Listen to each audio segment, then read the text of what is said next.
पंजाब के मुख्यमंत्री भगवंत मान ने शनिवार को होशियारपुर के गांव जलालपुर और लुधियाना के गांव नारंगवाल में नशा मुक्ति यात्रा से पहले आयोजित जनसभाओं में राज्य में नशे के खिलाफ चल रहे अभियान को लेकर जनता को संबोधित किया है। उन्होंने कहा कि जब अकाली दल सत्ता में था तो उन्हें नशे के कारोबार को जन्म दिया। जब कांग्रेस सत्ता में आई और उसने उन तस्करों को संरक्षण दिया। अब उनकी सरकार ऐसे नशे तस्करों के खिलाफ सख्त कार्रवाई कर रही है जिन्होंने युवाओं को बर्बादी के रास्ते पर डालकर आलीशान महल खड़े किए हैं। उन्होंने दो टूक कहा कि ऐसे महलों पर बुलडोजर तब तक चलते रहेंगे जब तक राज्य में एक भी नशा तस्कर बचा है। मुख्यमंत्री ने कहा कि नशा पंजाब पर एक कलंक है जिसे मिटाना सरकार का संकल्प है।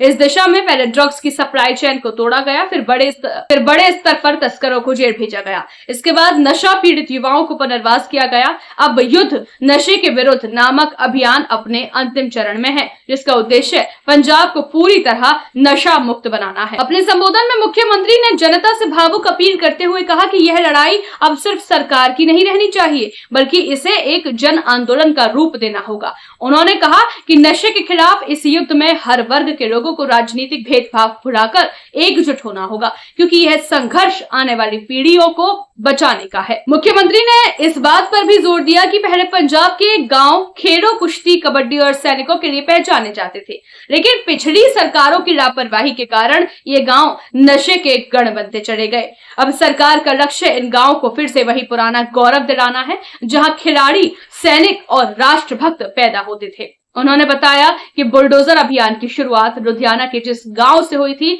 अब वह पूरे पंजाब में फैल चुका है। मुख्यमंत्री ने अकाली दल पर हमला बोलते हुए कहा कि राज्य में नशे का कारोबार उसी पार्टी की देन है जो गुरु ग्रंथ साहिब की बेअदबी जैसी घटनाओं की भी जिम्मेदार रही है। उन्होंने कहा कि अब वही नेता अपने पापों की सजा भुगत रहे हैं और राजनीतिक गुमनामी में जा चुके हैं। पूर्ववर्ती नेताओं पर तंज कसते हुए भगवंत मान ने कहा कि जिनके बाथरूम में सोने के नल लगे थे और जिन्होंने नहरों का पानी अपनी निजी खेती के लिए मोड़ा, वे आम जनता की पीड़ा को क्या समझेंगे।